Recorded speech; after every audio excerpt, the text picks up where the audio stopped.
నువ్వు 2000 పెన్షన్ 4000 రూపాయలు చేస్తా అన్నారు. 100 రోజుల్లోనే అమలు చేస్తామన్నారు. మీ 6 గ్యారెంటీల్ని 13 హామీల్ని 100 రోజుల్లో అమలు చేస్తామన్నారు. ఒకటికి 4 సార్లు చెప్పినారు 100 రోజుల్లో అమలు చేస్తామని. అయ్యా 100 రోజులు అయిపోయినాయి, 200 రోజులు కూడా అయిపోయినాయి. ఇవాళ 8వ నెల జరుగుతా ఉన్నది. మీ హామీలు ఏమైనాయి? మీ 4000 రూపాయల పెన్షన్ ఏమైంది అంటే సమాధానం లేదు. బడ్జెట్ లో ఎందుకు పెట్టలేదు? మీ 4000 రూపాయలు ఇస్తామన్నారు కదా, ఎందుకు పెట్టలేదు బడ్జెట్ లో అంటే సమాధానం లేదు. ప్రతి మహిళకు 2500 రూపాయలు ఇస్తామన్నారు, దాన్ని బడ్జెట్ లో ఎందుకు పెట్టలేదు అంటే సమాధానం లేదు. ఉద్యోగికి భరోసా కార్డు ఇస్తామన్నారు, దాంతో ఫీజులు కట్టుకోవచ్చు, ల్యాప్టాప్లు కొనుక్కోవచ్చు అని మాట చెప్పినారు. విద్యార్థులకి భరోసా కార్డు ఇస్తామన్నారు, ఫీజులు కట్టుకోవచ్చు, ల్యాప్టాప్లు కొనుక్కోవచ్చు అని అన్నారు. దాని ఊసెందుకు లేదు బడ్జెట్ లో అంటే సమాధానం లేదు. నిరుద్యోగులకు 4000 వృత్తి ఇస్తామన్నారు, దాని ఊసేంది, దాని సంగతి ఏంది అని అంటే దానికి సమాధానం లేదు. రైతు భరోసా 15000 రూపాయలు అన్నారు, మరి దానికి సరిపడా డబ్బులు లేవు అని అంటే దానికి సమాధానం లేదు. జాబ్ క్యాలెండర్ అన్నారు, 2 లక్షల ఉద్యోగాలు అన్నారు, సంవత్సరంలోనే నింపుతామన్నారు. ఎన్ని ఉద్యోగాలు ఇస్తారు? ఎన్ని ఇచ్చినారు? ఆ ఉద్యోగాలు, కొత్త ఉద్యోగాలకు సరిపడా బడ్జెట్ లో డబ్బులు పెట్టినారా? ఇచ్చే ఉద్యోగాలకు జాబ్ క్యాలెండర్ ప్రకటిస్తామన్నారు అని అంటే దానికి సమాధానం లేదు. ఆ ప్రకటించిన జాబ్ క్యాలెండర్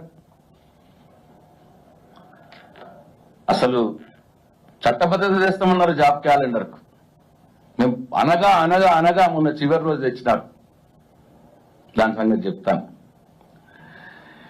ఇట్లా 100 రోజుల్లో మీరు ఇచ్చినటువంటి ఏ గ్యారెంటీ కూడా అమలవుతలేదు. రుణమాఫీ అన్నారు, ఆగస్టు 15 అన్నారు, దాని సంగతి చక్కగా లేదు. ఇవాళ ఈ గ్యారెంటీలు ఏమైనాయని చెప్తే ఎందుకు లేవు అని చెప్పి గట్టిగా అడిగితే మా మైక్ కట్ చేస్తారు. మైక్ ఎందుకు కట్ చేస్తున్నారు? నిరసన తెలిపితే మార్షల్లను పెట్టి బయటకు పంపిస్తున్నారు. అంటే ఒక ప్రతిపక్ష సభ్యులుగా ప్రజల కోణంలో ప్రజల సమస్యలను, ప్రజలకు మీరు ఇచ్చిన హామీలను అడిగితే మైక్ ఇయ్యరు. మైక్ ఎందుకు ఇస్తలేమని నిరసన తెలిపితే మార్షల్లను పెట్టి ఎత్తి బయట పడేస్తా ఉన్నారు మమ్మల్ని. అట్లనే ఈ మొత్తం సభ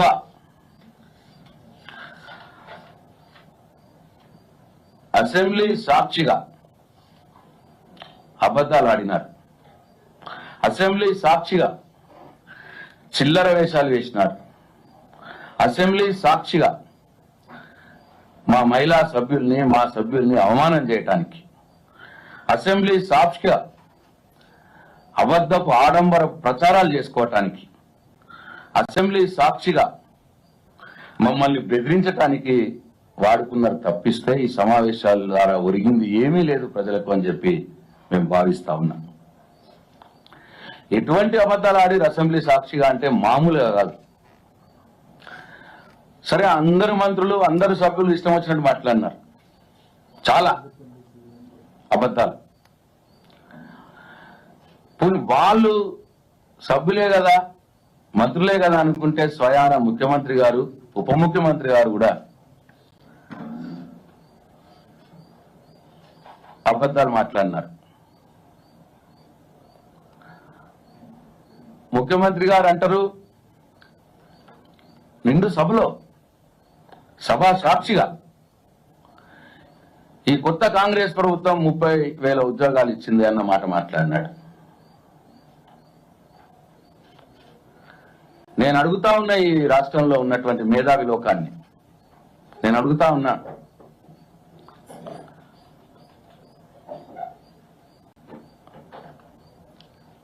ఎక్కడైనా, ఏ దేశంలో అయినా, ఏ రాష్ట్రంలో అయినా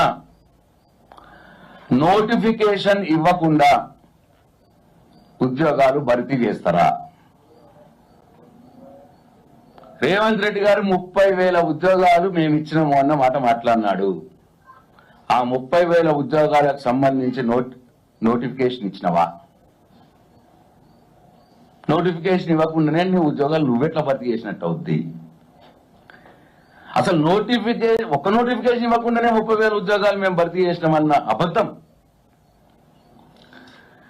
అంటే పోయిన ప్రభుత్వంలో నోటిఫికేషన్లు ఇచ్చి రాత పరీక్ష పెట్టి దాని ఫలితాలు తయారు చేసి రెడీ పెడితే, సెలక్షన్ చేసి కూడా రెడీ పెడితే,